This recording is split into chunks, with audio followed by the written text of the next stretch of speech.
And then there's the ivory line, which is also another very successful part of your product line. Yeah. With the how did that come about? Well, with the ivory, when we launched our first classic series, the EQ1 in the C1 compressor, that became a range of our high-end products. Then we wanted to launch a range of products that would fit into a much bigger market, more affordable. So we brought out a range called the Indigo series, which was a 1U box, so the valves were on their side to make them fit inside. Sort of comprehensive range of products that we had out for a year or 18 months, 2 years. And then that developed into the Ivory series, which grew into a 2U box, which allowed us to put more facilities on the units.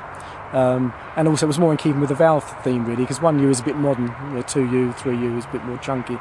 So that's where the Ivory product started about 10 years ago, which was revamped sort of 6-7 years ago into the Ivory 2 series. It's a range of sort of 7 products, and has sold very steadily ever since it was launched. It's constantly selling. Tell me about the 5051. I particularly like that. The 5051, that's our best-selling product of everything we do. It's a full signal chain, mic pre, EQ compression. It's just a very nice unit. It's used a lot by people in all fields really. It's used a lot acoustically, for guitar, whatever. A lot for vocals. Okay, let's do that one. Let's do that one again. All right. Using the 51. And tell me about the 5051. Okay, yeah, 5051. It's a complete signal chain. It's mic pre, EQ compressor, all in one unit. Phantom power building is standard, normal stuff, but used by lots of people in lots of areas. Used a lot in studios, also used a lot live. We've got Duffy using one currently for vocals on tour. Tori Amos again has been using it for vocals in the past. Just very widely used a lot for acoustics, guitar. But also we had Guy Berryman from Coldplay. He used to use ones at front end for his bass, as a lot of other people do. I'm not sure if Guy still uses his unit or not at the moment. Courtney Pine uses one a lot. Yeah, just a very versatile range really, that whole Ivory series, and not too expensive. Right. And that is also valve, but it is. It's hybrid, the same as all our some stuff. hybrid stuff. Yeah. What do you say to the critics about the hybrid? And I know we touched on it a little earlier. The critics, well, I think about who dispute the sort of well, the problem we had in the early days, and perhaps now to a certain extent, but not so much, because people are wised up or they know the range. But the thing would be that they would look at the units, take the lid off, and see a few chips in there. And they'd say it's not a true valve unit because true valves didn't have chips in. And what they haven't done is perhaps read our literature or looked at our website and read the information on there.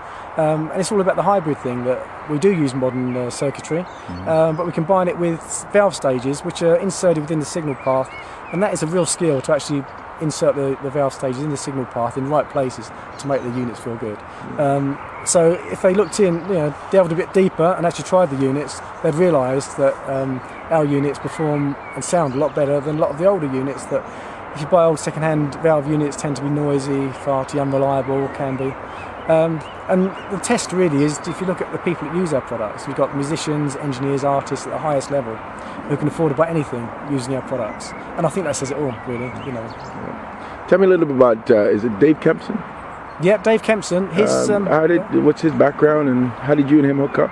Okay, well, Dave Kempson, he was a project leader at Neve for 10 years, designing their products and in charge of design teams.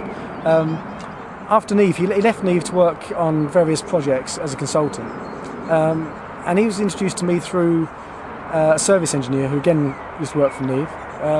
When I met Dave, at that time I was buying up a lot of second-hand Neve consoles and repackaging modules, EQ modules in pairs. And my plan was to put them into self-powered rack units with a power supply.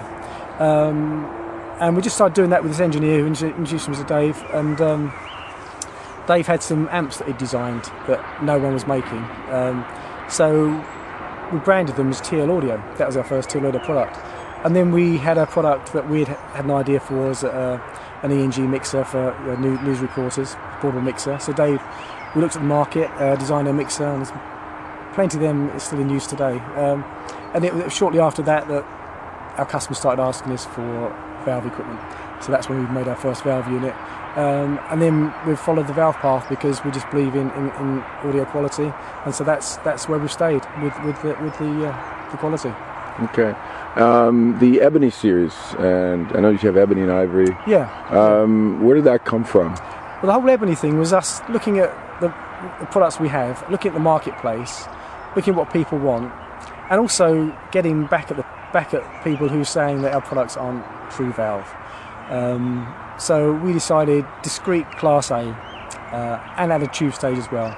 So you've got the discrete products before the chips were invented, that type of design using transistors. Plus we've got the benefit of the valve circuitry. So if you look on the marketplace, there are other people doing this sort of stuff, sort of 2 or 3 times the price.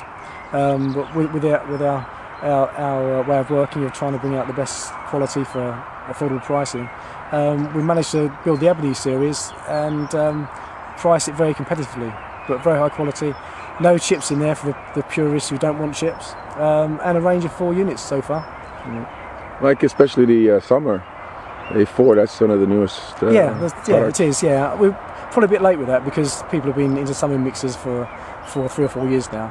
But it does sort of make you laugh a bit, really, because the summing mixer is a sort of current trend, but it's a mixer without an EQ, no facilities. So, but yeah, we launched that. It's selling well. Sold quite a few of them so far, and very good value.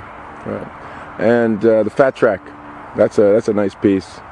Yeah, the Fat Track, quite interesting. Where did that come from? Where did you get that inspiration? Interesting story. 4 or 5 years ago, we had the idea of a monitoring unit to work with computers, and we were looking at different ideas and budgets and what price it needed to be for the marketplace. Talking to quite a few dealers, came up with a name for the product. In the end, we just didn't build that product, the one we were looking at first of all, because we just couldn't make it for the price we thought it needed to be. So we shelved it. A year or so later, a product came on the market, very similar to the one we've been talking about, facility-wise, and even with the name that I've chosen for it, which I won't mention, but so I'm sure the people making it wouldn't agree with it.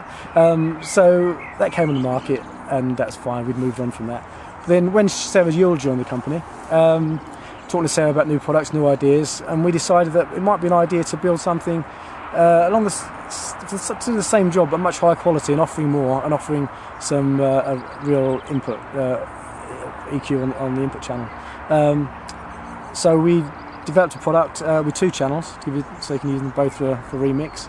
But really that product was mainly Sarah's input, her ideas, her research from what people wanted. And we got it to market, must be 18 months ago now, and sold hundreds of them. It's very popular, again being used at the highest levels, great for project studios. It's a good product. Very successful. And so have you invented everything, or is there anything else coming out from Tialati? Have you guys shut the development down? No, I would say no one invents anything. You just pinch ideas and ideas from other people, as I think I think Paul McCartney once said, or perhaps John Lennon. No, there are other things that people are asking us for. We're always speaking to customers and getting feedback of what they need, any ideas that anyone's got for new products. So we are looking at other things. There's new products we're thinking about in the Ebony range, also possibly the Ivory series. We've got our VTC console at the high end, but we may be looking, well we certainly are looking and already designing actually, to tell the truth, of a console beyond the VTC. Slightly more expensive but offering a lot more. We have a half dozen customers already waiting to try it. One of them has ordered the first one. Probably won't be out till next year though. Retailing at sort of £30,000–35,000 mark.